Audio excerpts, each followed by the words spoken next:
We can start. So my name is Loïc Cobu. Welcome everyone to this third transnational webinar entitled The Warmth of Cooperation, Heating and Cooling Communities for Central and Eastern Europe.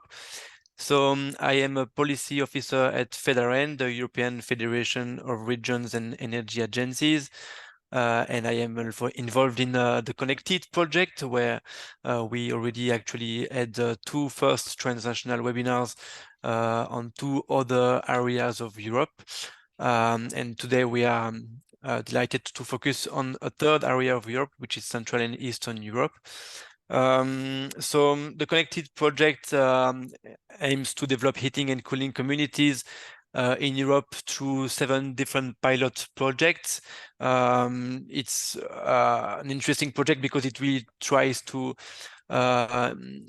get citizens and public authorities, especially local and regional public authorities, involved in heating and cooling communities. So it's also a way to open the debate of the energy transition to other ideas such as ownership, such as energy democracy, such as fairness.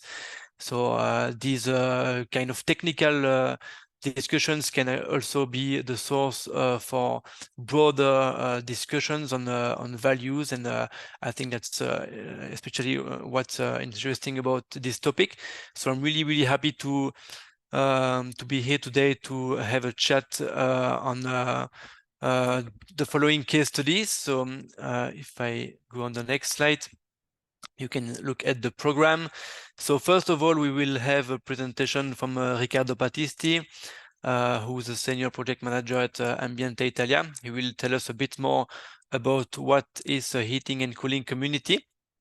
And then, as you can see, we will have case studies from Germany with Asma Sohail, Belgium with Dominique van der Wiel, and also from Germany, also from Poland, sorry, with Bartosz Mitkowski and Cezary Molczki. And between Belgium and Poland, we will have a presentation by Chiara Lazzari on tools for heating and cooling communities. So I will take the time to present each speaker a bit more in detail before each of his or her presentation. So I suggest that we start now with our first speaker, who's Riccardo Battisti. So Riccardo Battisti is a mechanical engineer with a PhD in energy. He has carried out research activities until 2007, and then from 2005 to 2007, he was the Secretary General of Asolterm, the Italian Solar Thermal Industry Association, and then he has been working in Ambiente Italia since then as a senior project manager, and he has worked on more than 21 EU-funded projects. So he has quite a lot of experience in this domain. So Riccardo, I give you the floor. Thank you very much, Loic. In the meanwhile, I try to share my screen. Welcome everybody to the webinar. I think now you should see my screen. Yes. Okay. Good morning, everybody, once again. So my goal today is to have a very brief introduction because I would really love to see then the reality of heating and cooling communities, which are the case studies. But I just want to show you some hints about what is a heating and cooling communities and what is the context we are working on. I will show you this policy paper that we are developing within the ConnectHeat project, and this will be ready between the summer, but we are already, as you can see, at a quite advanced stage of development. It's called Warmer and Cooler Together because, of course, it is about renewable heating and cooling for energy communities. So you know that the main topic here is that heating and cooling is responsible for more than half of the energy consumption in Europe and is still relying a lot, I would say for 3/4, more or less, on fossil fuels. So it's clear that the energy transition should mean also heating and cooling transition. There are a couple of good news from the European legislation, especially from the from the Energy Efficiency Directive. Article 26 set a series of targets that, for example, the district heating and cooling networks should reach from now until 2050. And these targets are, of course, increasing shares of renewables and waste heat. So that is for sure a push also for heating and cooling at community level, let's say. And then there is a very important point about Article 25, which introduces the obligation for municipalities with more than 45,000 inhabitants to develop also local plans which are specific for heating and cooling. So again, this could be a very strong push to the decarbonization of this sector. In spite of that, on the topic of energy communities, heating and cooling is really neglected. So if we look at the transposition of the European directive on the RED 3, so the Renewable Energy Directive from the European Commission, we see that the transposition almost always regards electricity only. So the energy communities at the moment are mainly based on PV, and there is almost nothing about heating and cooling. So it's clear that there is a policy gap here, and there is also a communication gap. So if I say energy community, I think that all of us immediately think about electricity generation, electricity sharing, and so on. And that's why that's the main concept of the ConnectHeat project, as also Loic was underlining in the introduction. So it's really crucial that we are able to bridge this gap. But what is the renewable energy community in the sector of heating and cooling? If we go back to the original definition that we have in the RED directive, we see that it's quite wide. So from our point of view, a renewable heating and cooling community can be involved in at least one of the following activities. Of course, producing, consuming, and storing thermal energy. And when I say thermal energy, of course, I also mean energy, possible energy for cooling. Sharing the thermal energy. Here, of course, it's a bit more complicated than sharing electricity, which can be done also virtually, not very easily, but easily. It could be also that there is a sale of the surplus thermal energy outside of the community.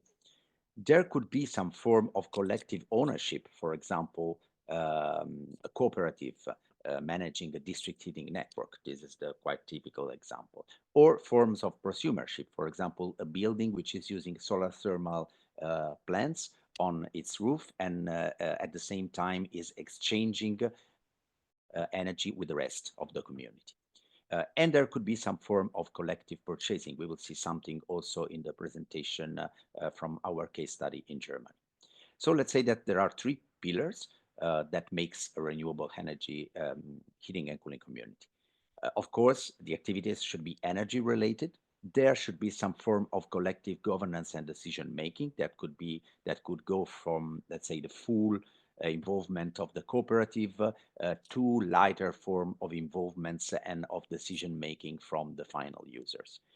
And then there should be, which is very important, that is sometimes neglected also in the, let's say, normal energy communities, which is the redistribution of the benefits brought by the community, bringing social, environmental, and economic benefits, advantages to the territory where the community has been founded, let's say. So this is very important. The redistribution can take many forms. So it could be lower energy costs for vulnerable households. So also the energy community here is able to tackle energy poverty.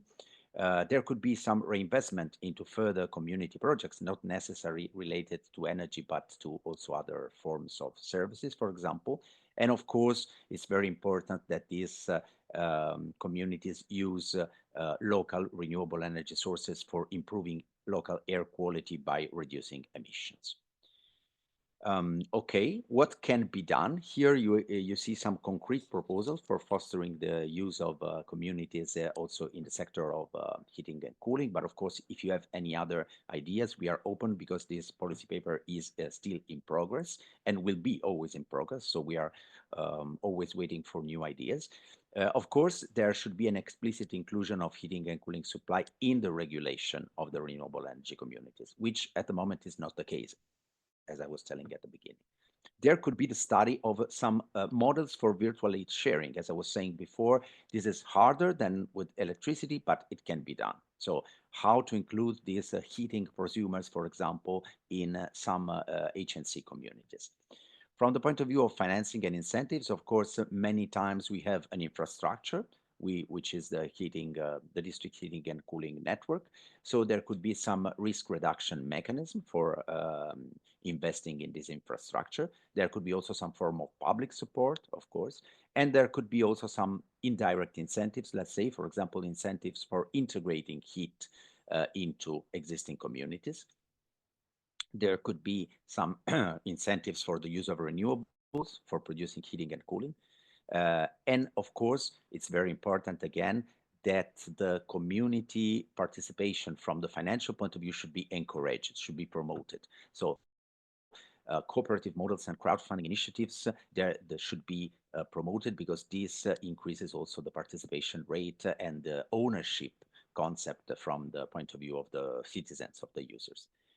From the point of view of capacity building, information and support, it's very important that a targeted support for communities is provided. For example, now we have a lot of one-stop shops or support services for energy communities. Are they able to provide also support for heating and cooling? I know some cases, for example, in Denmark, the District Heating Association is able to provide the support. In Belgium, there is something like that, and maybe Dominic will tell something about that in his presentation.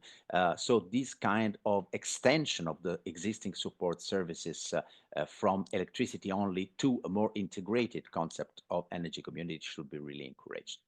The role of public administration is key. So really, you have to empower local governments and public administration because they can integrate renewable heating into spatial planning. They have to do as we saw some minutes ago, these heating and cooling plans. So these heating and cooling plans could also include provisions about the use of heating and cooling communities. And of course, best practices are very important. The reality is that we already have some heating and cooling communities, so we have to collect these cases, we have to showcase them, and possibly we also have to take measures of the city and, for example, potential developers, small ESCOs or whatever cooperatives, and bring them to real examples to do a site visit, to do a guided tour, and to learn also from peers. Okay, let me conclude just saying thank you also to all the ConnectHeat partners and to our stakeholder advisory board. We had an international group of experts also helping us to shape this policy paper and also to think about this possible proposal for fostering the use of heating communities. Thanks a lot.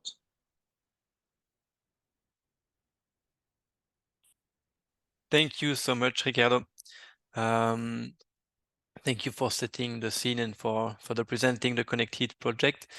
So now I will give the floor to Asma Sohail, who is a research associate at the Steinbeis Research Institute from Solites in Stuttgart since 2022. There she works in national and international teams to research solutions for sustainable heat supply for neighborhoods and entire cities. Her research focuses on solar heating networks and knowledge transfer for energy conscious and resource conserving behavior. She is an engineer in the field of environmental protection technology, and so she will present the case study from Germany. Asma, the floor is yours. Yeah, thank you for the introduction. Yeah, today I'm going to talk about our pilot case in Stuttgart, Germany. And in this pilot case, we are working together with the SWSG. It's a housing association. And together with this housing association, we launched the project Clever Heating Pays Off, which is co-funded by the city of Stuttgart. In this project, we have selected buildings from the SWSG in which we work together with the tenants. We want them to reduce the heat consumption of their homes by adapting their user behavior. And we want people to take part by making heat consumption visible and through innovative incentives. But first of all, who are the SWSG in detail? As I said before, it's a housing association, And the SWSG is also a subsidiary company of the city government, Stuttgart. And Stuttgart itself is the state capital of Baden-Württemberg. Baden-Württemberg is an area in Germany, in South Germany, and yeah, Stuttgart is the capital of it. And inside of Stuttgart, there lives more than 600,000 people. And the SWSG owns about 19,200 residential units, just about. They have a market share of 6%, so they own more than 50% of the price-linked apartments in Stuttgart. And the goal of the SWSG is to provide livable and affordable housing for broad sections of the population in Stuttgart. So in Germany, we also got our climate goals. We want to become climate neutral by 2045. In Baden-Württemberg, we are more ambitious. So the SWSG wants their buildings to be climate neutral by 2035. For this reason, they set up a climate strategy with 4 pillars. One of the pillars is user behavior, and that is also the focus of our pilot case. Let's have a look at the starting situation. So the SWSG did a lot of energy modernizations in their buildings and realized a rebound effect after these modernizations. As you can see on the graph on the right-hand side, on the y-axis, you see the heat consumptions of the households in kilowatt hour per square meter. And on the x-axis, you see the years. And due to energy modernization, they could decrease the heat consumption a lot. But up to 2010, there is a stagnation in the heat consumption, despite of all those measures and extensive investments on energy modernizations. So there is a big potential of user behavior. Another point, in Germany, we also have energy poverty. About 6.6% of the households cannot afford to heat their homes sufficiently. Plus, low-income households have less possibilities to participate in energy communities because a lot of energy communities projects requires starting investments from their members. And it's quite hard if you don't earn so much money. And yeah, so we want to set up an energy community for everyone. And in our pilot case, our focus of this energy community are the tenants of the SWSG, especially social housing. Who is the SWSG? I just explained it 2 slides before. But who are tenants of the SWSG? As I mentioned before, they want to provide livable and affordable living for a broad section of people. So the tenants of the SWSG have diverse social and cultural backgrounds, and they are also low-income households. So the key challenges are how to involve and reach people who are disadvantaged due to language barrier or financial or cultural barriers, and how to involve low-income households. In Germany, for example, it is the case that if you cannot afford a living, the social office helps. They will pay, for example, your rent or your heating cost or take up part of them. So you don't really have a financial incentive to reduce your heat consumption. So the question is, how can we reach them and how can we involve them? On this slide, you see the framework of our energy community we want to build. We want to set up a building community on the one hand side, And on the other hand side, we want to build an energy efficiency network. So first, what is our building community? The building community will consist of the tenants inside the building. So if they save energy together, they will get incentives for the whole building. The energy efficiency networks is one step ahead. It will consist of the tenants of the SVSG, but also of neighbors. So the principle is to work together to achieve a jointly defined goal. Plus, it should be a place to exchange ideas and experiences about heat saving. So yeah, our main goal is to tackle the energy poverty.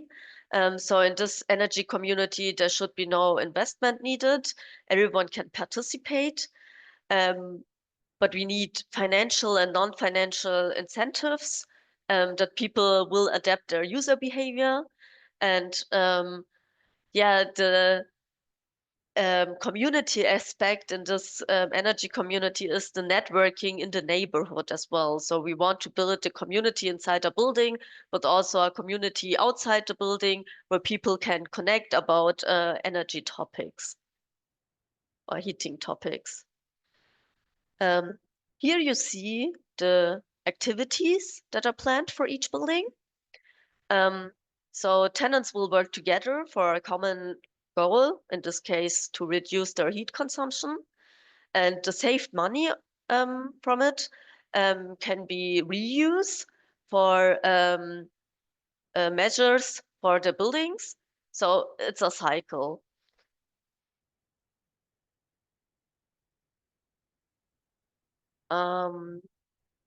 Here you see the current status of the pilot case. I want to go more into detail. We all have ongoing meetings with the SWSG. We already selected possible pilot buildings where we want to take action. We already analyzed data of the pilot buildings. I mentioned it before, the communication with the tenants is crucial. We will face a language barrier. And it's also important to have a good contact with the property managers because they can be the link from us to the tenants directly. It's a person they know. And yeah, so the next step is to start the implementation phase. The first building community meetings are planned. We want to communicate through WhatsApp. I will talk about it later in detail. And another thing we want to use to build up our network is an existing online platform called www.nebenan.de. And nebenan is German and means next door. It's a platform, you could compare it with Facebook, but it's a platform for the neighborhood. So people, new neighbors, can register. So, and when you register, you have to live in the neighborhood. They will check that. So it's really for the neighborhood. If someone new comes, they can register on the platform and get into contact with locals, or can share events or take part of events or share activities and whatever you do in your neighborhood. Or if you have an idea, you can spread it through the platform. And that's what we also want to use. The platform is well known in Germany, especially for people who move new in an area. And yeah, so we can use this platform as well to spread information and raise awareness about our pilot case. And besides of these activities, we also have bilateral exchanges with the social office, but also with other projects. So yeah, now I want to go more into detail what we already did and what the next steps are. As I already said, we analyzed buildings. We did it to get an overall picture of the SWSG's building stock. And after that, we selected 12 pilot buildings. We defined criterias for the selections. Criterias were, for example, like how good is the data quality, or which heating technology is installed, or how well can we install a heat meter on a central location, and or how good is the contact with the property manager, and so on. And from all these criteria, we selected 12 diverse pilot buildings in which we want to take action. So the next steps will be to introduce our measures to the tenants.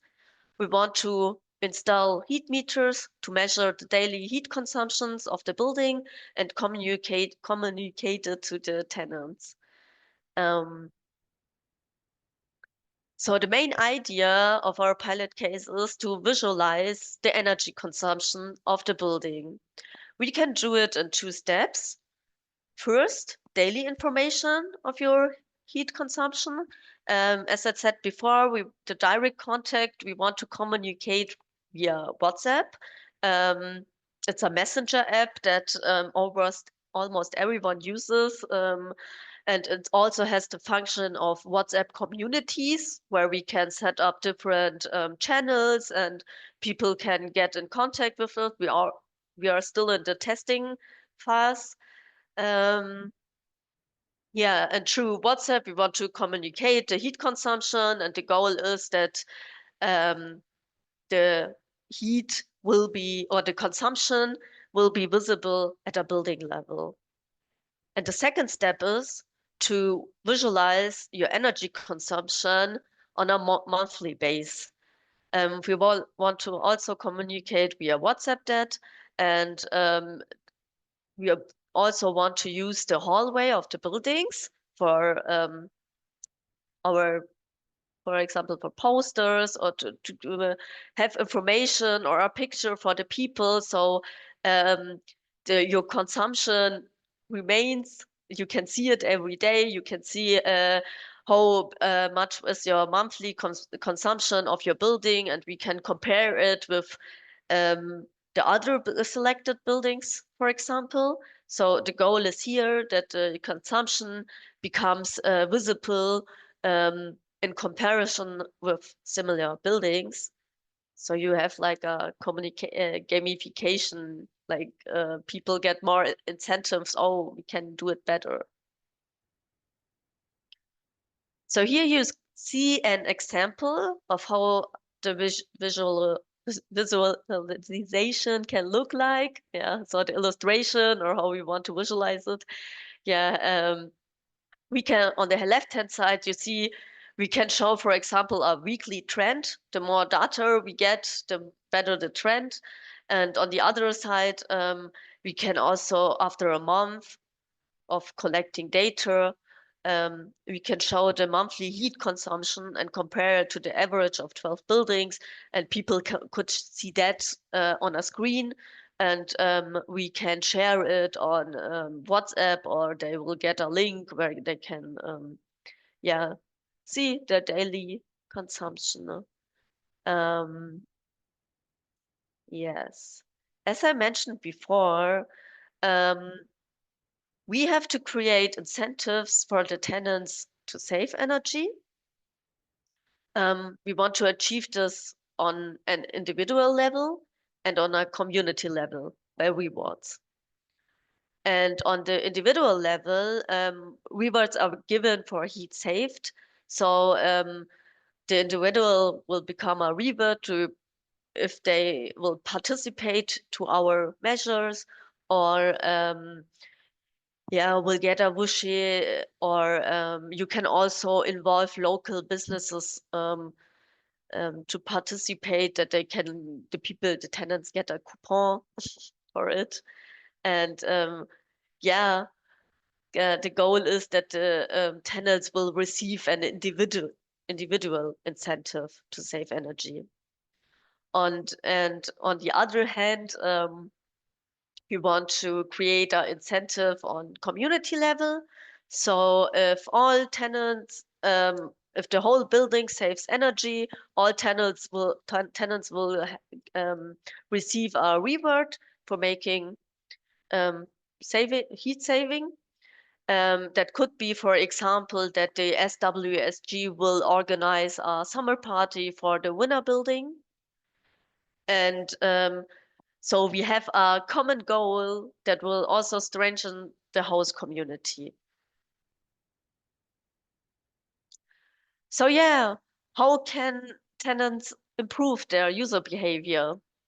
Well, we have to inform and raise awareness. And we want to achieve that through different channels. And one of that channel is WhatsApp. Yeah, I just said it before. We are testing it. We want to use WhatsApp as a communication tool, especially the community functional. And through WhatsApp, we want to communicate weekly or monthly, and want to share information about the heat consumption and also about tips and tools, online links, or upcoming events. We also want to use the building itself, well, the hallway of the building for communication in a monthly routine. So we want to use posters that inform about your heat consumption, but also inform about upcoming events and shows you tips, or the idea is to have a topic every month. And the third channel we want to use is the personal contact, which is, in my opinion, a really important channel, because it's good if people know a face to the measures, or to the project. So at the start of the implementation phase, we want to organize information events on site and or digital. It depends on how many people attend our on-site event. Well, we have good chances in summer. And during the implementation phase, the personal communication should take place if required. And the last channel we want to use for the communications with the people is the letterbox. It's for all those people we couldn't reach through other channels. And for the project, we also have a flyer. We want to share it through the letterbox with the people, so they can also be informed about the activities inside their buildings. Yeah, now I would like to give you an insight into the information materials that we will be using. There is a lot of useful information material on the internet. CO2 Online, for example, is a German non-profit organization that provides a lot of consumer information on energy issues online. And this picture is from this non-profit organization. Here you can see, for example, a thermostatic valve, how it works. You have to take into account that for someone who is not familiar with it, they don't know, for example, what the numbers on the valve mean, or how to set the room temperature correctly. So we can inform with materials like this. And we also want to address other issues. For example, the questions, how much is 1 kilowatt hour? Or what is the average heat consumption of a household? Or when to ventilate and for how long? And of course, how to set room temperature correctly. And that are also all questions that are easy for someone who is familiar with energy topics. But for average people who don't know, take time to inform them, that are things they don't know. And with that, we want to create clarity so that people understand what efficient heating look like, and that it's not a loss of comfort, or only like they take something away from me. Yeah. Another information material is the sticker. Here you see Eddie, Eddie the beer. He says, open the window and turn down the heating. That's how you you air the room and I'm awake. Well, actually it rhymes on German. It's more funny. Yeah, this is one of the stickers that emerged from another project we did. That project was also about energy conscious behavior. And Eddie, it's a campaign that wants to remind people to save energy in a friendly way. It has been shown that it has a good effect when the energy topic remains present. And that could be look like this. It's not a sticker, but yeah, you can hang it on your door as well. Yeah, just remind like the little things in your everyday life. And that's, for example, how a poster in the hallway could look like. And this example, Eddie gives tips about energy saving in the kitchen. Yeah. So yeah, finally, I would like to give you a summarizing overview of our pilot case. You see, we started with our initial analysis. After that, we will install heat meters and start the communication with the tenants. And then the implementation phase will take about 1 year. And during the implementation, we will also conduct surveys to be able to better assess people. And in the end, after the evaluation, the goal is that we have an ongoing energy management, which will remain with the SWSG. The SWSG will maintain it together with the tenants of the housing community. Yeah, and actually, we are here. So just right before the implementation. Thank you for your attention. And yeah, that's it. Thank you so much, Asma. So I will now directly give the floor to Dominique van der Wiel after your very interesting presentation on your case study from Germany. So Dominique van der Wiel is a program manager for energy transition for Leiden, working 15 years for a group of local authorities. He holds a broad expertise in local energy policies, in district heating, energy planning, housing renovation policies, energy communities, smart microgrids, and flexibility, for instance. Dominique is well experienced with transnational cooperation in European programs. As such, he connects European and national policies with local policies. Dominique, the floor is yours. So thank you, Loïc. So let me perhaps first introduce Leidal. So this is the organization I'm working for. So Leidal is a grouping of 13 cities and municipalities in the southwest of Flanders in Belgium. So we're working on socio-economic development of our region. One of the key documents here is our regional energy strategy that we try to implement and that we have built with all stakeholders. I see there's something happening with my slides. They're slightly stretched. So I don't know, perhaps if I can take over the screen, that could be more comfortable to see the right slides. Let's see, there is an, okay.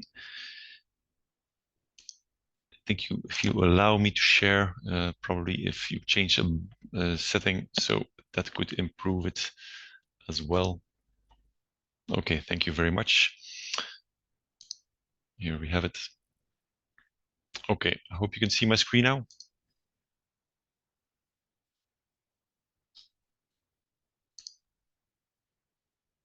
Here we go. Yes. Thank you very much.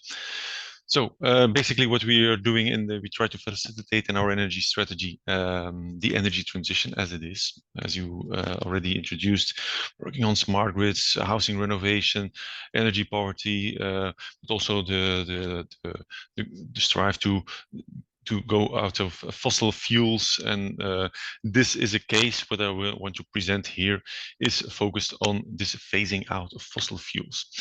One of the things that we are doing as an organization, we are redeveloping brownfields. And this brownfield is a case where we try to apply, or we apply for the first time, the concept of this thermal energy community.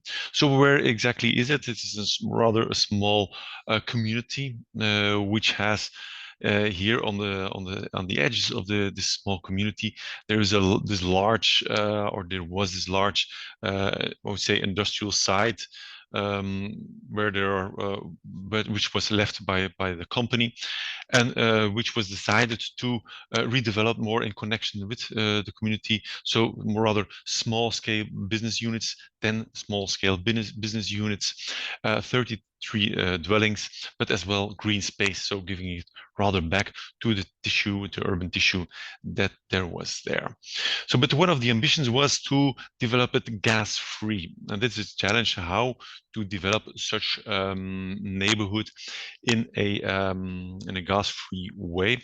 So first of all, we went to a consultant that developed different scenarios how to do it, and from the start we tried to develop or individual scenarios or collective scenarios, because at that stage, it was around 2020, it was not entirely clear which were the most obvious, the common ways to do it. And we want to check if these shared solutions are an interesting way to do it, because we felt we need to have some experience on that as well, to translate that into more densely urban areas as well. And at a certain point, there was this observation made that there's a main drinking water pipe. So a drinking water pipe where the water is flowing through towards, I would say, the nearby city of Waregem. And this is passing at the edge of the site. So it is passing by even under it, which there was a reference to another pilot project and said, well, they make use of the heat or they extract the heat from that pipe because it has this regenerating power. It is at least 2 meters below surface. So it collects the heat from the underground. It is non-insulated. So if you extract heat out of it, it has this regenerating power. A few kilometers further, it will get this temperature again. So this is, for example, a flow diagram. You can see here over, I think, 48 hours. During daytime in the morning, there's a lot of consumption of water, and during the night, there's less water flows, which more or less is similar to the heat use there. So then the different scenarios were eliminated, and this additional scenario were developed. The additional scenarios were developed. What if you can do heating up or cooling down this neighborhood with the thermal capacity of this drinking water pipe? Should there be an individual heat pump? Could it be a collective heat pump? So based on several criteria, not only technical criteria, but also, for example, the comfort of the end user, the operational complexity, we try to score it, which is good or which is bad. You could see based on this table that there is not one solution that is clearly coming forward as the best solution. Looking to the cost of it, you have the investment cost, the capex, the operational cost, the opex. So we covered it in a period of 30 years, the total cost of ownership of that system. And you could see, for example, that 3 scenarios were close together. One scenario was more expensive, so borehole thermal energy. That was a more expensive one. But one should say as well that the capex was possibly was made lower in scenario 2, the final preferred scenario, because of subsidies that could be obtained as well. So basically, this is the concept, the technical concept. You have the drinking water pipe. From here, water is deviated through a heat exchanger and is then flowing further. And through this heat exchanger from here on, a secondary loop is starting. This is our non-insulated pipe. So the water starts at a temperature, it says red, seems like it's very hot, but it isn't hot. You could say, for example, 12 degrees. It is going through a dwelling, through a business unit, where an individual heat pump is installed. In the wintertime, the heat is extracted. Then the colder water, for example, a temperature of 8 degrees or even 4 degrees, is injected and is returning to the heat exchanger. Here it is exchanged, and the cold is put into the pipe, and such a way the heat is extracted. In summertime, things can be reversed, and you could cool with a temperature of 12 degrees, for example. You could have a direct cooling of your dwelling or your business unit. So basically, this is the technical solution. This is another way to express it. So you have the drinking water pipe. Where in summertime, wintertime, the warm water, 15 degrees, for example, is sent to the house or the business unit, which is this square number 3. So through the heat pump, which has you have the water for heating, you have an additional booster for sanitary warm water. For hygienic reasons, it should be higher than 60 degrees, and you get the colder water back through the heat exchanger in the drink water pipe. This was all possible because during the development, there was the drink water pipe is passing at the edge of the site, and at the edge there was enough place to put the cabin and do the works while there were other works ongoing. Because you have the similar, this is also something about planning. This was more possible or easier to do if this was on the side. In blue, you can see the district heating, which are uninsulated pipes. So additionally, I have to say there might be some additional thermal capacity from the ground that could be used as well, but this is not calculated. The system has some strengths, some weaknesses. There are some opportunities, some threats. For example, one of the lessons we learned was the scalability for an ESCO investment, an energy service company.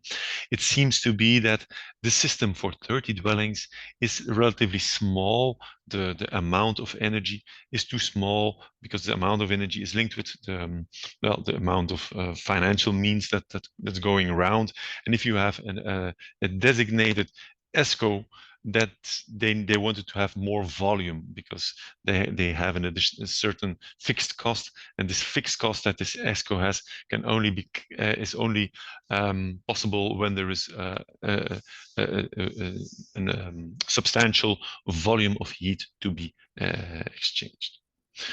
So there are some strengths like you are independent from future legislation. You know, you're doing the right thing. You'll never have any problems. An opportunity was, for example, that the water group, the owner of the drinking water pipe, is also looking to make more added value from their drinking water infrastructure. So they said, oh, this is an interesting case. Let's try it. Let's do it. Let's see what's happened there. And perhaps in future, we have a kind of a model that we could replicate elsewhere. So this case, in that sense, is unique, but has the potential to be upscaled. Here you have a picture of this drinking water pipe. These were the works with the bypass. The bypass was installed here, so the water will flow under here and on top of what you can see there. Now there is a cabin there. This is a picture of that cabin, of that heat exchanger. It is low tech. It is very simple technology. You should measure it, but the flows of water are not pumped, are automatically, I mean, not pumped on site, but there is a lot of measurement there. And this is a view of the piping itself, the district heating in the neighborhood, which we have put next to the street, so not under the street.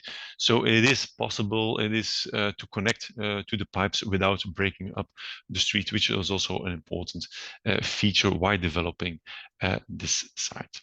Perhaps now focus on the thermal energy community itself. So the first focus was on the system. One of the big problems here is we want to build a thermal energy community, but the community was not there because the future residents were not identified. The plots of land, the dwellings are not built. Even not today, they are not there. So this is so they're being sold. I think by the end of the year, plots will be sold. So here at the beginning, so if you want to have a thermal energy community without your community, it is, I would say, the chicken or egg problem. Because if you would have waited until the residents or all the plots of lands were sold and all the houses were there, all houses would have been a solution for heating up their house, then we would have been too late to install this shared energy system. So this is one of our main conclusions here. If we're talking about thermal energy communities, sometimes you're in a situation that you have to anticipate on what should come or what will come. So Leidal, we developed this site. The water group is the ones that own the main drinking water pipe, key stakeholders during the development stage. And then you have three other key stakeholders, which is the grouping of the co-owners. And is in this grouping, there will be the future owner of the heating infrastructure. So they will become, if you buy a plot of land there to build your dwelling, you become a co-owner of the heating infrastructure. So these end users are the homeowners and the SMEs. They will be the final consumers of the thermal energy. It will be heat or it will be cold. So when they purchase a lot, they become a member of the thermal energy community. And an operator, the WNBH. So they will operate the secondary network, but their roles are very limited because we developed it as a lean system, a system in which very little maintenance is needed on the collective part, because the advanced technology is in the private part. Advanced technology is in the dwellings itself, are the heat pumps that are installed in the dwellings and in the business units.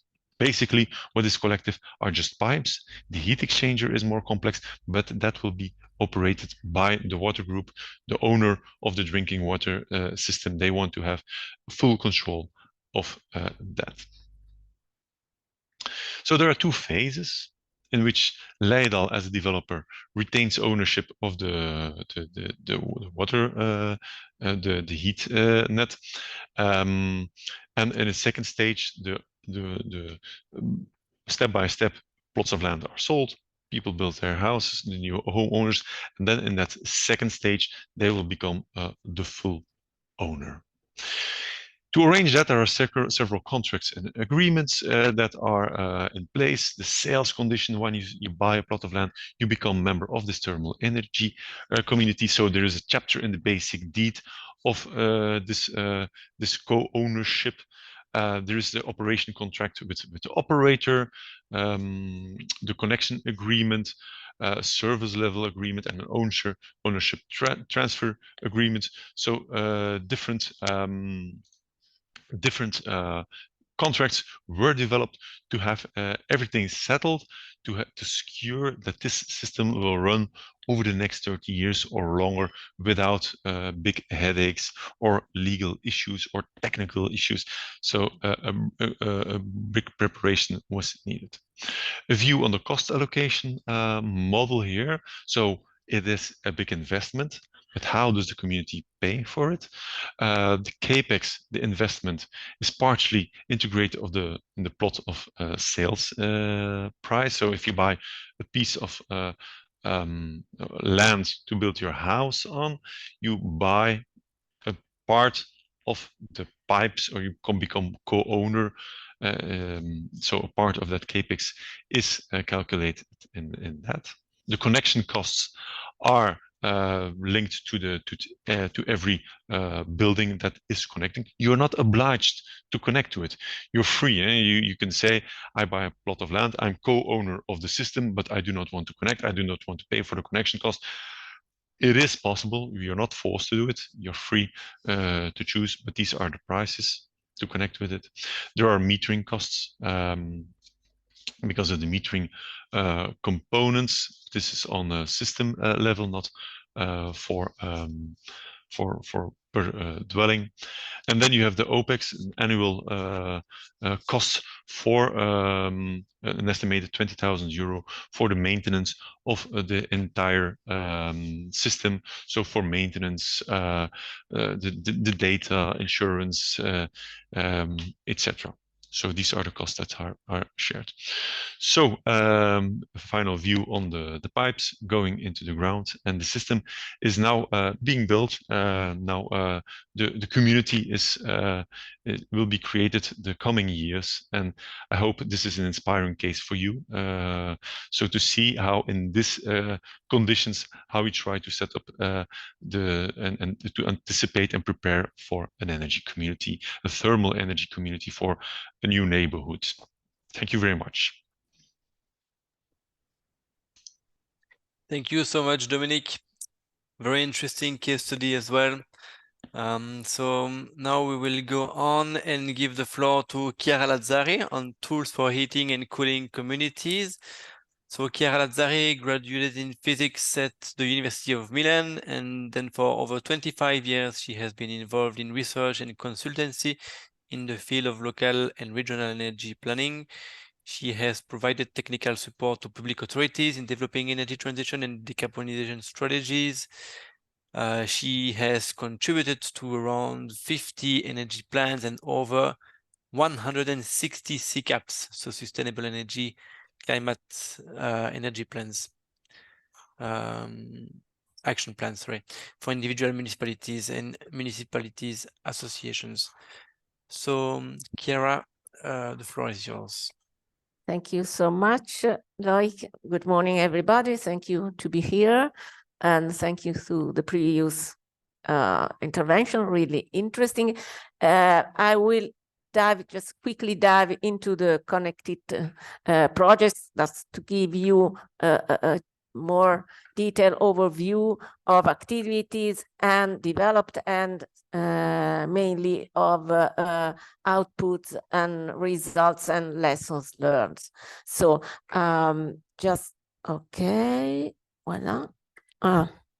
Just to recap, the ConnectHeat project was the first European initiative promoting and developing heating and cooling communities. So we are just, we were in some sense just beginners, and the main objective of the project was, as Ricardo presented before, is to develop, to support the development and diffusion of energy community initiatives in the heating and cooling sector, just to fill in a legislative and strategic gap. So just in this picture, just quick, just to an overview of our concept. And the idea of the project was just to connect technical solution with the key stakeholders and renewable in long-lasting communities and cooperative initiatives, let's say. So how the project was developed by implementing concrete initiatives in 6 target areas from 6 EU countries.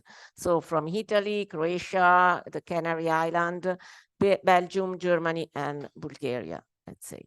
So the question we made was, what do we need just to develop and promote energy energy communities in the heating and cooling sector. So in the following slide, we will present some concrete proposals of tools and measures we tested, let's say, during the project, just for heating and community projects development or replication and diffusion.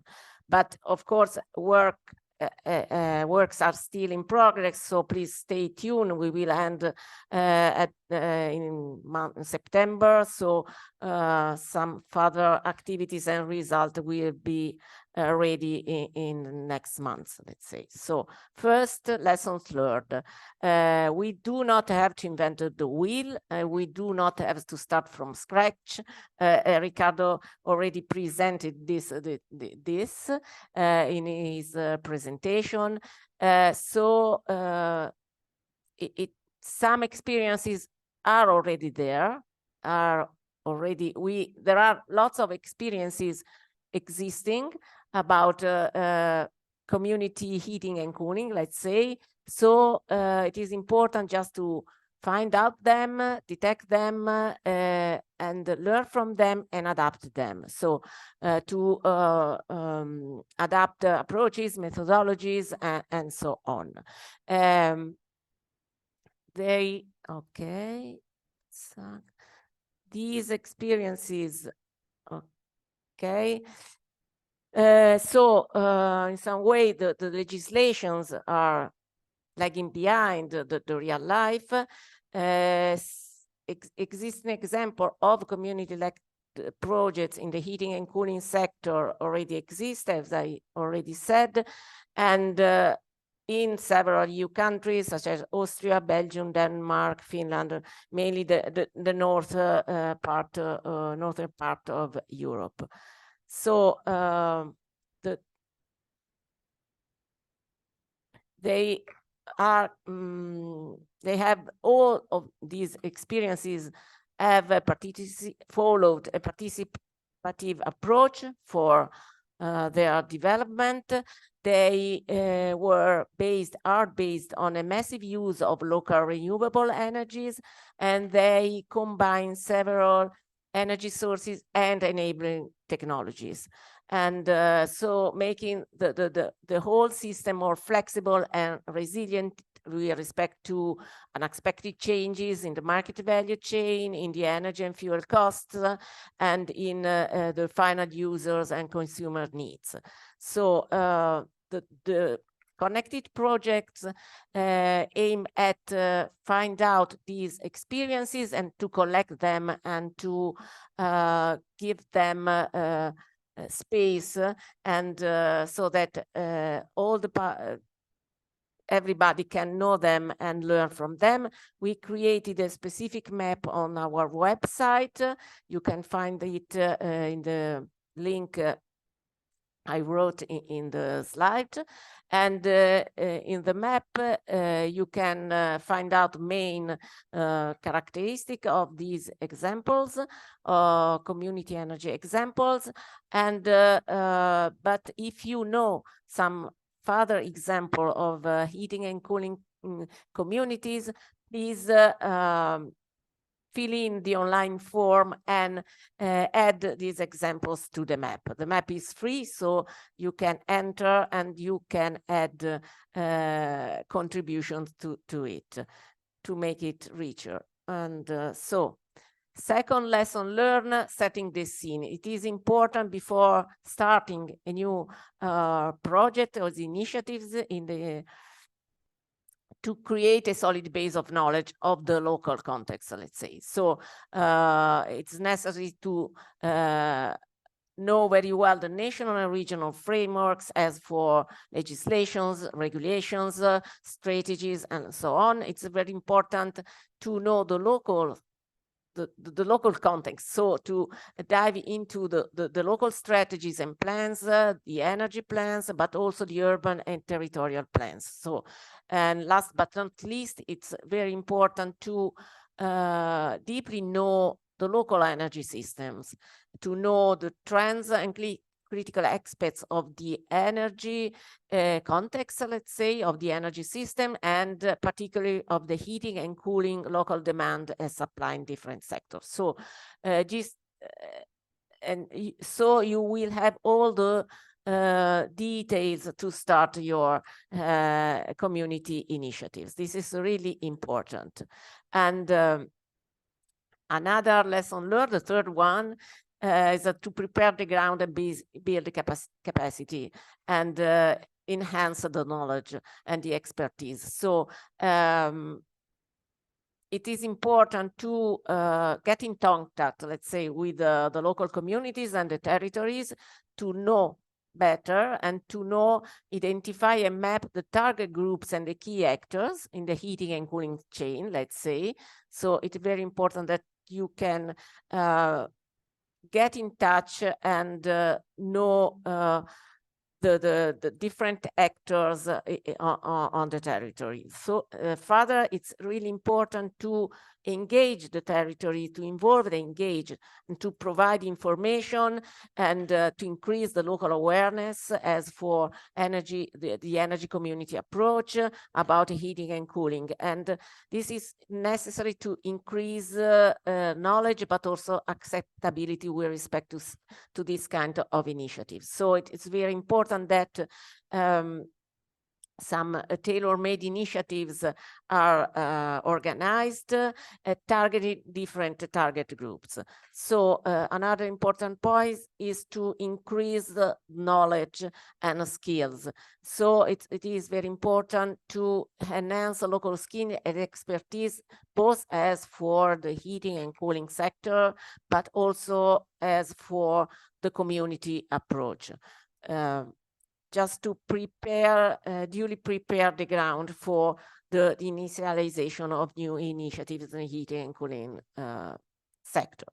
Then the ConnectHeat followed this approach, and several activities were organized and implemented in the 6 target areas and regions, and within the consortium. We planned and realized more than 30 training sessions to prepare the ground for heating and cooling communities development, and these trainings targeted both the project partners and local stakeholders. So first of all, we enhanced our knowledge and as project partners, and then we transfer this knowledge to the local communities and local stakeholders in each target area. We also organized, and we are here today for this, several initiatives at the transnational and EU levels. For example, we organize, and we are organizing 3 webinars, transnational webinars to transfer knowledge and so stimulate, foster replication of our experiences in other countries outside the project consortium. So we will also organize thematic webinars targeting specific kind of stakeholder, and in particular policy makers, so as to enhance the enabling framework for our heating and cooling communities, both at national and EU levels. And of course, we are working very hard at the national level, organizing and several events in initiatives just to transfer our lesson learned, our results, so disseminate our approach, aiming at its replication, let's say. Then, and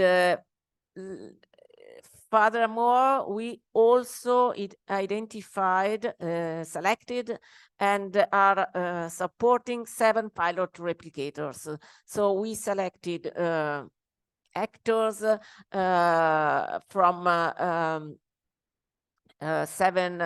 3 different countries in Europe, and interested in heating and cooling communities, and committed in the development of some initiatives in the sectors. So we are supporting them, 2 are in Italy, 3 in Germany, and 2 in Belgium. And the idea is just to transfer our experiences and our results so that they can initialize new initiatives themselves by their own. Furthermore, we are working on a blueprint for future heating and cooling community developers. The idea is just to provide a very practical manual following each steps of an energy community development, and we are working on that with Fedaren and Solites, and the blueprint will be ready, we hope, within the summer or at the beginning of September. In these slides, I just summarized the main contents we are dealing with. We are working in particular with Loic, that is here today. So the idea is just to provide a detailed overview of the path you have to follow for the development of heating and cooling communities that will be successful, of course.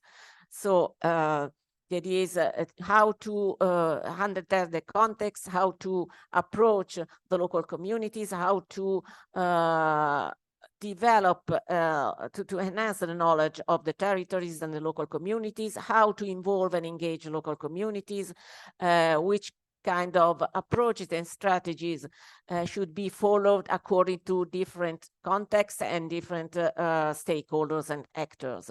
So, of course, we will dive into the technological aspects,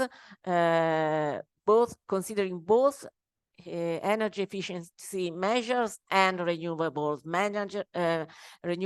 energies and enabling technologies such as DC heating and cooling networks, let's say. Of course, we will then consider the possible governance models, partnership rules, statutes, and agreements, and also consider, this is a very important part, the financial plans and business models. So we will try to provide a detailed overview of possible funding mechanisms, also collective and financial schemes and ownerships. Then the idea is also to provide some inputs for follow-ups, to provide inputs for an eye to the future. So to provide concrete perspectives of development of such kind of initiatives. And let's once again, as I said before, it's very important just to support a concrete development and diffusion of such kind of initiatives to promote the pilots, projects, and initiatives. This will be necessary to detect barriers, to investigate and test most effective approaches, models, and technical solutions, and also there will be the mean to verify and monitor the overall sustainability of such kind of initiatives. So the ConnectHeat project followed this direction, and we developed 6 pilot projects in 6 different EU target areas, and for each pilot, we develop a technical feasibility and socioeconomic and environmental sustainability analysis. 2 of these pilots, you got in touch with 2 of these pilots today. We have 4 other pilots. They were presented in 2 previous webinars. You will be able to find all the documents of the presentation and the recordings on our website. And furthermore, A detailed description of these pilots and detailed pilot fact sheets will be soon available on our project webpage. And so you will find all the details about the projects, the technical aspects, as for the technical aspects, but particularly as for the governance models and financial schemes and tools followed and developed. Then another important point we try to stress in our project is the important role and central role of local and regional public authorities. So the heating and cooling strongly depend on local condition, and so it is necessary to look at it from a systems perspective. The local and regional authorities can provide this perspective, let's say, can assure and support this perspective, because they have cross-sectoral responsibilities and roles. They are decision makers and target sector for the territory. They are urban planner and regulator of the territories and of services. They are service providers.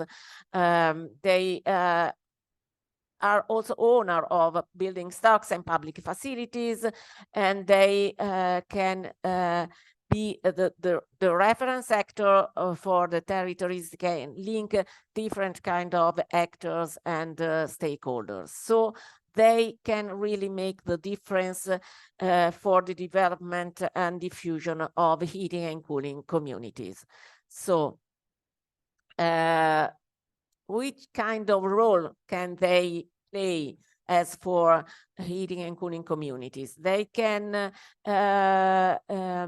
let's say, introduce the heating and cooling community concept in the revision and update of their existing energy strategies, let's say SECAP, SEAP, and so on. They can also prepare specific local heating and cooling plans in which the heating and cooling community can have a central role, and they can also prepare short-term action plans. So update and develop their energy strategies or heating and cooling plans, and then define short-term action plans and roadmaps for heating and cooling community. So we worked in this direction with our target regions and municipalities. All of them were directly involved in the projects, and by now they are working on the preparation of specific roadmaps for supporting the heating and cooling community diffusion and development diffusion. All the roadmaps will already more or less within the end of July. They will be in some way, all of them will be officially endorsed in different manners, let's say, according to the different situation, but there will be an official endorsement of this kind of document. And they are, of course, there will be different according to the different local situation, but they are just focusing on 4 main topics: legislation and regulation. So how to improve the existing regulatory environment at regional and municipal level. So how the existing regulation can be enhanced and empower so that they can concretely support the heating and cooling community development. Then they will face also the financing aspect, let's say. They will detect and propose effective supporting schemes such as incentives, permitting, tax reduction, and so on. And they also will focus on a really important aspects and point: the integration between different planning levels. So the idea is just to integrate the energy planning in other urban planning. So just to harmonize them, and so to give a concrete support to energy transition first, of course, and then to energy heating and cooling communities. Of course, then they will focus on the exploitation, a sustainable exploitation of local resources and local renewable available at the local level, let's say. That's it from my side. I just to summarize main points and main lesson learned. Please stay tuned. The project is still ongoing, so further results and news will be ready in the future months. You can visit our website and LinkedIn page. Here you have all the link. Our web page is in our webpage. You can find all the documents, all the results, and all the initiatives, webinars we have organized so far. There are a special section of the webpage, the Knowledge Hub, in which you will find all the deliverables, public deliverables, all the common materials, and particularly all the training materials and the recording of all the training events. That's it. Just to give you an idea. Thank you, and that's it. Thank you, Chiara. Thank you so much. Thank you for presenting all the materials of the ConnectHeat project. I think it's very helpful for everyone. So we will go on with the next presentation on the role of the Escalate project in developing local heating and cooling plans with Bartosz Witkowski, who is project manager at Mazovia Energy Agency. So Bartosz also worked as a World Bank expert in the Partner Cities Initiative project. He is responsible for coordinating international projects in the field of adaptation to climate change, energy efficiency, and energy efficient construction, and he holds a PhD in engineering. Bartosz, the floor is yours. Yeah, thank you very much. Hello, everyone. So today I would like to introduce to you the Escalate project from the LIFE project in the field of developing local heating and cooling plants. So short introduction of this project is a LIFE project running from the 1st of September from the previous year till the end of August 2027. The main goal of this project is to the clean energy transition, which should go parallel with the Energy Efficiency Directive, which says that it is needed for the EU partners to develop templates, guidelines, tools, as well as develop heating and cooling plans and implement a policy process in 8 countries. So let's say a little bit about the partners of the projects and the languages that we use of the materials of the heating and cooling plants. So in the Escalate project, there are 11 partners with 10 language materials. On the map, you can see the breakdown with green colors as for the policy process implementation, as well as for the policy, as well as for the knowledge partners, with the indicated pilot projects of which of the partner of the Escalate project. As I mentioned, there are 11 partners from 10 countries. Majority of the partners are energy agencies, but there are also some like think tanks. With some of the project partners, we're also cooperating in another EU project, not only from the LIFE program, but as well as from the Interrex. So what about the Escalate project? What is the main goal, except of the clean energy transition, going into detail? So is to prepare the guidelines, templates, and training programs for the partnerships, for the stakeholders of the Escalate projects. So As I mentioned, this project is based on the energy efficiency directive. So first of all, we need to prepare as a partners the guidelines for the stakeholders of the heating and cooling plans, prepare some kind of templates of this document, and also preparing workshops, training program, and also should be set up a special platform for this training program for our stakeholders. So this is like a background for the foundation of the local heating and cooling plan.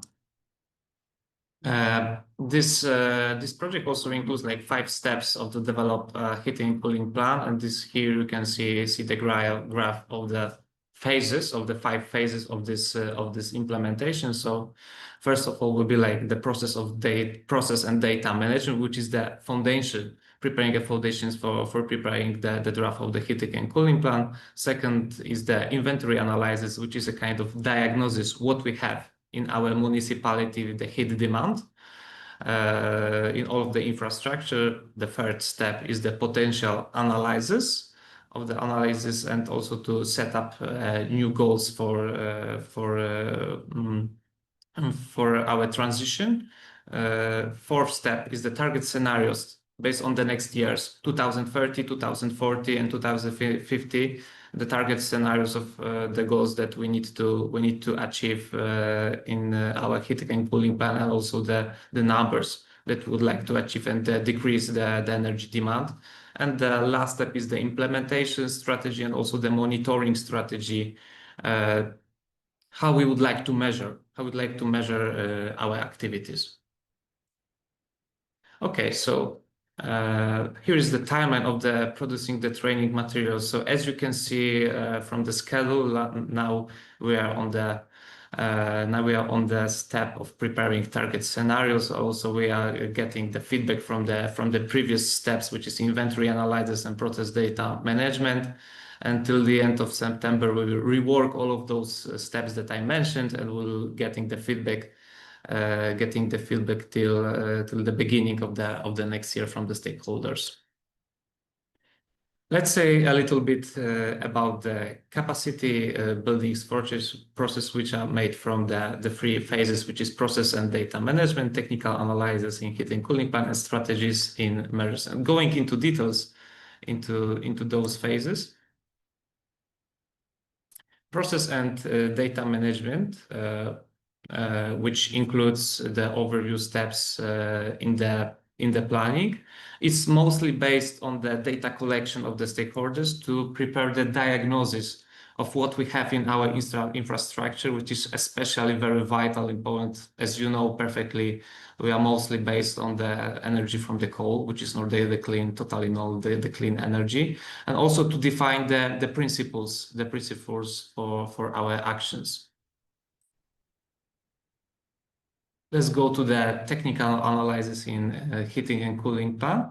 So when we diagnose the heat demand, we can also analyze the another aspects as the heating demand in the building, in the public building, in the local building, in the infrastructures, and also maybe to prepare the potential analysis of the local renewable energies, excess heat, also to prepare the strategy to use the renewable energy sources locally and also in the regional level, and also to prepare the target scenarios for the next year as well for the heating, which is the most energy that we use in Poland, but also for the cooling, because the climate is changing and we can observe it perfectly in Poland, especially in the southern part of Poland, that there are no winters right now in the central and the southern part of Poland.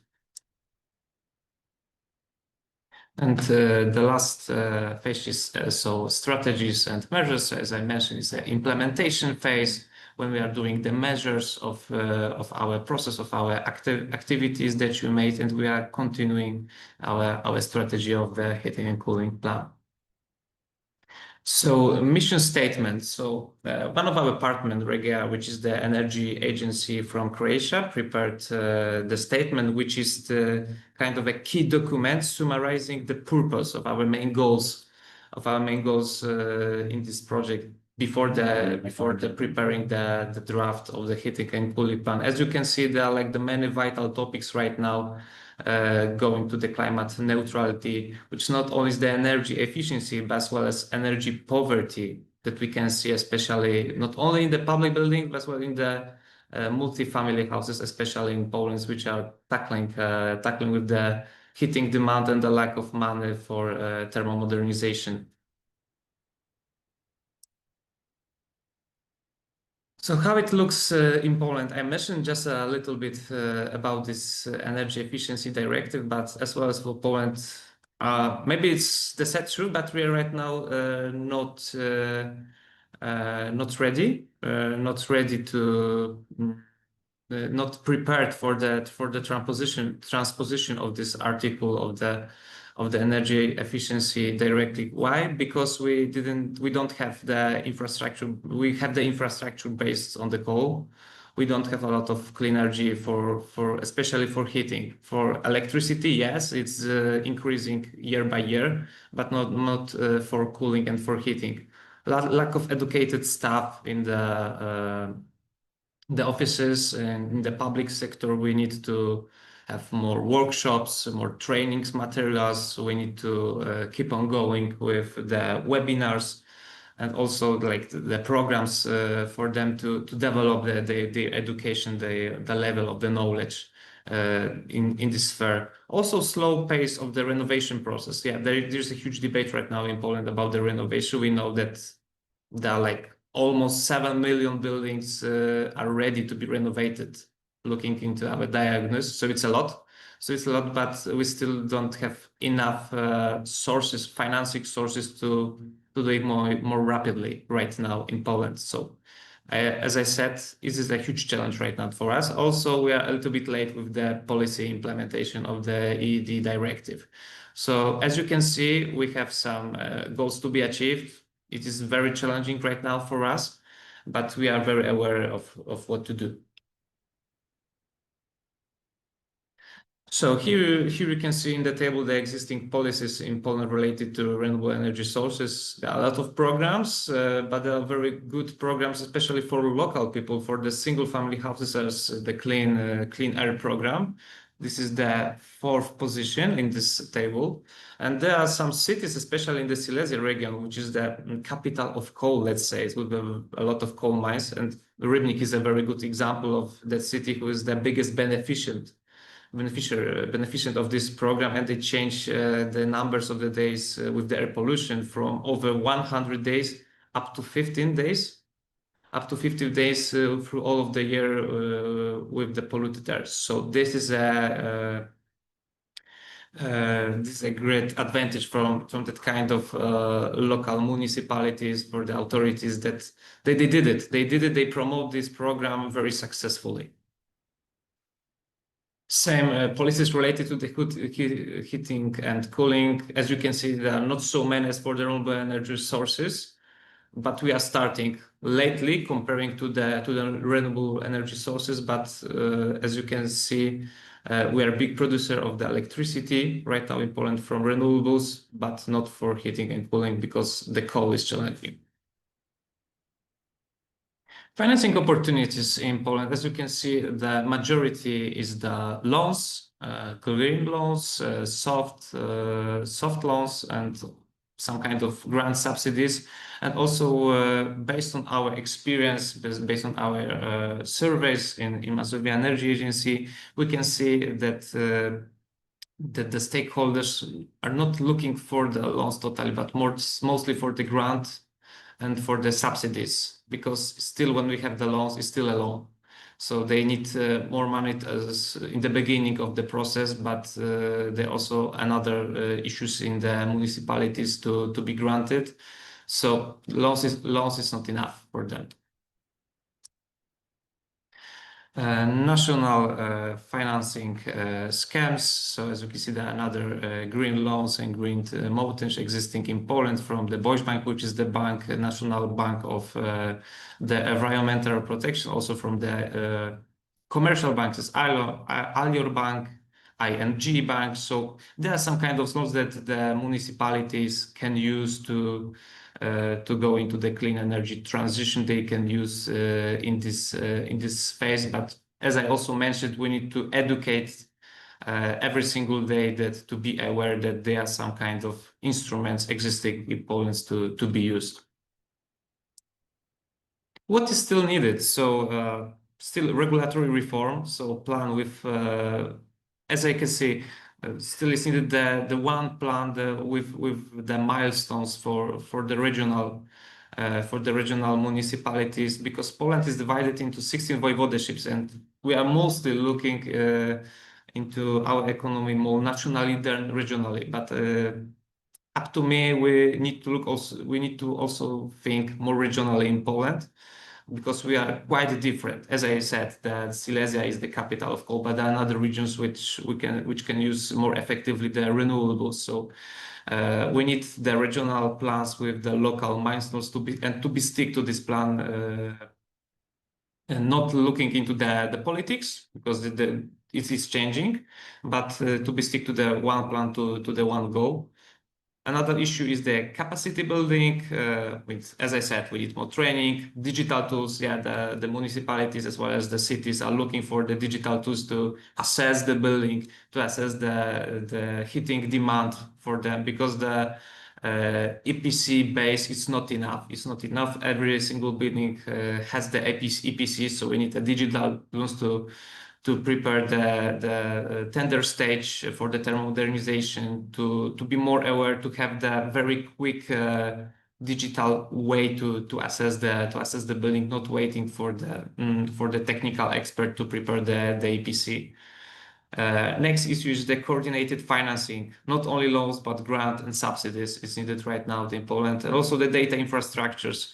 Here is mentioned the CEB. Yeah, that is good that we have that kind of tool available for the municipalities, but we need more. We need more to have the diagnosis. As I mentioned, 7 million of building to be renovated. That's a lot. That's a lot. And to prepare this priority, we need to be more aware. We need bigger knowledge of what we have to have this diagnosis very effective. Yeah, here's also the Polish tools for planning. As you can see, there are some litter programs, stop smoke programs. So we are very aware of their pollution because of the coal mines, because of the energy, not from the renewables, not the green energy that we are producing. So we need that kind of programs to change that situation. And thank you very much for the attention. I think that's all about the Escalate program. And keep your fingers crossed for our success in this project. Thank you, Bartosz. Thank you for presenting the project. I suggest that we go on directly with your colleague Cezary Molczki, who is the Director of Innovation and Development Office at the Mazovia Energy Agency, also a World Bank expert with strong background in public sector and in the private sector, and with NGOs as well. Cezary, the floor is yours. Thank you so much. I hope I can just manage to change the...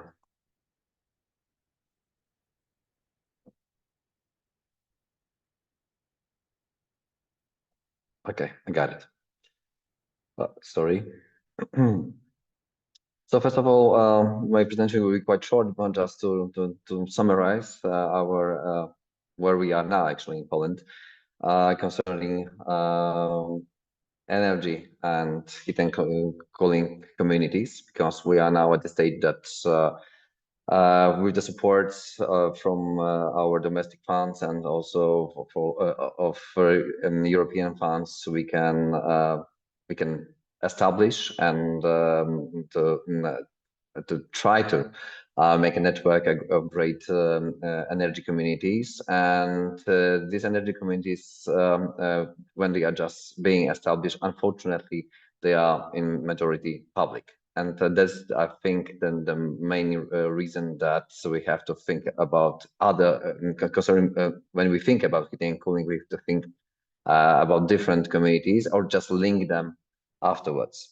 So what's the reason that that we are focusing on? So our public sector is the main actor in establishing energy communities, and they do not want to deal with heating and cooling right now, because of course photovoltaic installations, they are just simple to make, and they are just postponed decisions and the payments, of course, and the costs, of course, to improve the heating and cooling systems, and that's the one thing. And also we based on some legal aspects or more convenience of public sector, they do not want to link with the private sector. So we have different obstacles, different barriers, just like I meant legal and administrative ones. And I think they are the basic ones that we are concerning the energy and heating and cooling communities in Poland.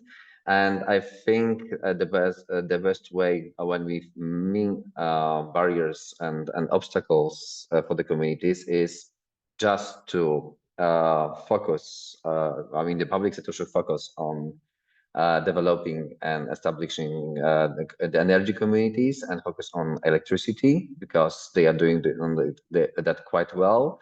And on the other hand, we can establish parallelly heating and cooling communities by the private sector. So who will be in charge in the private sector? We thought about concerning us, of course, special planning. When we just look at the map, we're in almost every single city, and also in more populated rural areas, we have different shops, different discount shops, and so retail is our, I think, key partner. And maybe in 5 or up to 10 or 15 years, we can just then we can join, and so we have more public-private partnerships between those communities. This is our I would say strategy for right now for heating and cooling communities. Why? Because and what will be the basis of the public and private partnerships and those two different communities? I think this will be the land. So when Roberto at the beginning mentioned already about special planning, I think the special planning will be the basis to develop heating and cooling communities, and because we will need nowadays we need a space, we need land to establish photovoltaic installations. Of course, we can use the roofs as well, and we can collaborate with some companies that have roofs, for example, on the warehouses, but still this public approach, what the public, I mean, municipalities, the local authorities, what do they really have, or the regional authorities, what they really have? They have land. So if we change the law concerning that retail areas, retail shops, they should not only provide space for the different services or shops as well, so offices and so on, but they also have to provide space and installations for the heating and cooling for the community. So this is one of the ideas that we are having right now when we look at the law, when we look at the financial aspects, because the financial aspect, as we could see on the other slide, was what I think is the largest barrier for the public sector. Why do we want to tackle with this topic? And we already have many examples, not only in Poland, so more and more in Poland, but especially in the western part of Europe, that we can just first of all focus not on producing heat or cold, but we can also focus on managing the waste of coal and heating. So and this will be our second goal, because when we just pick some of the brands we are having concerning the retail in Poland. So we are really flooded by different shops and distribution centers. So we can just easily maybe not force them, but encourage them to be a partner for the first of all for the companies nearby, and then for the district houses, or just some of the block of flats that we need, for example, heat or cooling. So our attitude also linked somehow with the Escalate project, because in this project we are focusing on heating and cooling plants. Especially we got this example of Piaseczno, which is just nearby Warsaw. This is very good example because it's over 40,000 inhabitant city. And this kind of city, in this city and commune, and then we have also a great space to establish different or to modernize different heating system, but also then it's being built nowadays the data center. And of course, we already have for the inhabitants many different retail shops and shop centers that we can just easily use or connect to the system. Nowadays, we are preparing for them the plan, heating and cooling plan, and which really relies on this aspect of the using of the waste energy, I mean, heating and cooling, and then we can easily make a use for the nearby block of flats that they were built in 20th century. Of course, we cannot just forget about the energy hubs so the plans that should be built to make the system stable. And this is also our part of the plan. But when we think about heating, cooling, and communities, this is what we can just divide to make the division between the public and private sites of the communities. So that is why this energy house, or for example waste heat by for example for the waste which are produced by people, then this kind of plans, they can only be by the public sector because of the stable financing of this kind of investment. But the other, I mean, the residential buildings, commercial buildings, or offices, they can easily, or data centers, they can just easily be linked by the private sector and the private, of course, intermediary, which this kind of communities can be managed by private companies. So our just to make a short summary about it in the recommendations. So first of all, we are really now focusing not only on just heating and cooling plant for Piaseczno and other cities that we have in our network in the Escalate project and outside, of course. But also we just make one or two steps forward, and we just really want to influence the special plans for this local municipalities, as well as for the region. Nowadays we are talking with Mazovian Regional Authority as Marshal's office, and we are discussing the new initiative incentive to not only just establish energy communities which are focused on photovoltaic and storages of electricity, but also just to establish heating cooling communities, because this kind of measure, this kind of incentive, has been already done this year. Sorry, I will just get back. So we have here the example of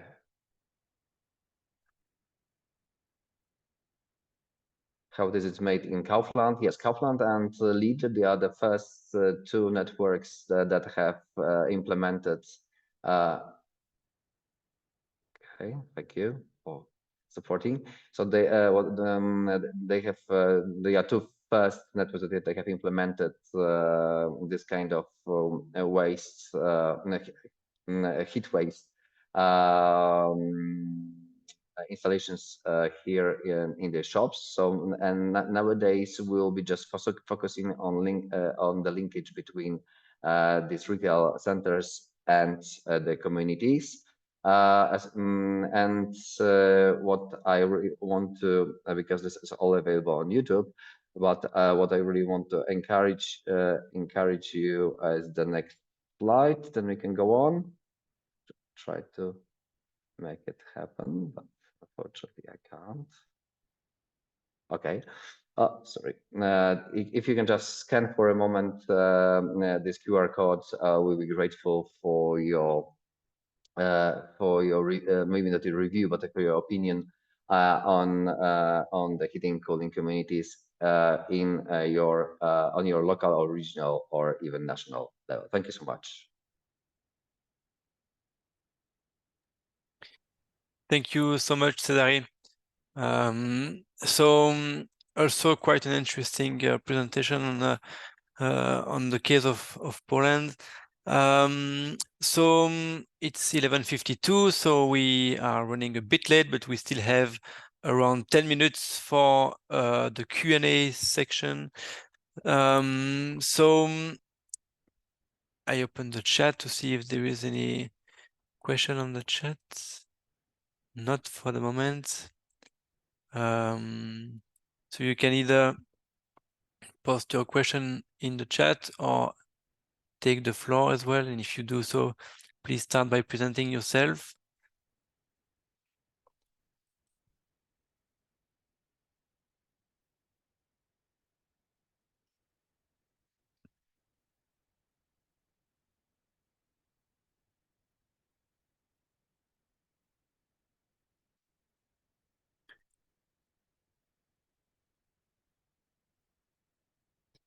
As we might wait for the questions, I can start wrapping up and we'll see if there are questions coming. But so I took some notes during those 2 hours, and I thought it would be interesting to have a summary of what we've learned during those 2 hours. So basically, what I really liked about the presentation, starting with Ricardo, is the fact that Ricardo showed the policy paper that we are working on with ConnectHeat, which is, I think, quite a helpful document for you eventually to advocate for heating and cooling communities at the national level. Ricardo underlined the policy gap at the EU level, but it might be dealt with quickly with the Citizens Energy Package, hopefully. So the next challenge is probably implementation, which is usually taking place at the regional or national level. So do not hesitate to take this policy paper presented by Ricardo to eventually go and talk with your regional and national authorities to explain to them what the needs are for heating and cooling communities. I think it's really the key next step, and obviously we can help with this, and at least I can help with this if you want to discuss those elements. Then I really liked with asthma that we learned about a case study which was interesting because it brought really key insights on energy inequalities and how to involve vulnerable consumers in energy communities. It's hard to organize citizen participation in the energy sector. And I think when you want to do it with vulnerable consumers, with a diverse social and cultural background, then it really becomes quite a challenge. So congratulations for your project. And I really liked how much energy you put into finding ways to involve vulnerable consumers in terms of communication and rewards. I thought it was really interesting. Then with Dominic, also quite interesting because I actually never thought of using water pipes from the ground. I didn't know it was possible. I'm a bit surprised because at the same time it sounds so obvious and so smart at the same time. And I particularly like the idea to work in 2 steps when it comes to link the system and the community. I think it's nice to see that the ownership dimension can be dealt with at a later stage of the renewable energy community project, because usually in energy communities we start with this aspect, but in your case we can see that it's also possible to discuss this dimension later.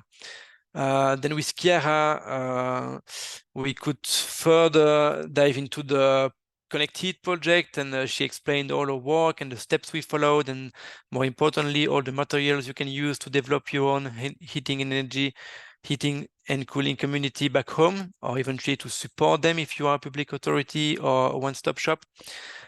Then with Bartosz, we could learn from the Escalate project, but I would say that my key takeaway message from his presentation is perhaps his update on the situation in Poland.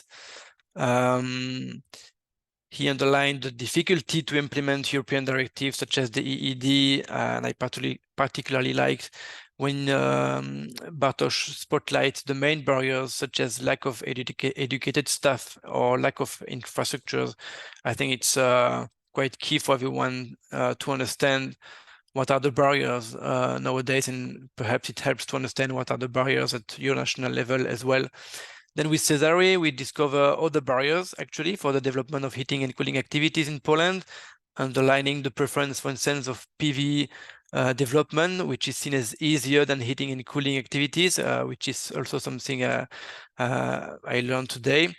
And also he underlined the need of public and private partnership. And what I take also from his presentation is the focus on waste and spatial planning.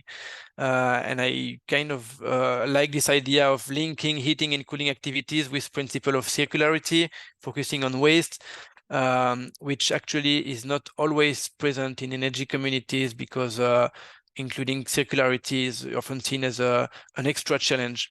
So I thought that was quite interesting, and taking Bartosz and Cesare's presentation together, I think it's also interesting to understand the needs in Poland, at least for heating and cooling communities, needs for reforms in regulation, needs for financial support, capacity building, data, and spatial planning, for instance. So I thought that was all quite interesting and quite innovative, and it really helped us to see what could be the horizon of the heating and cooling community world, let's say, for the years to come.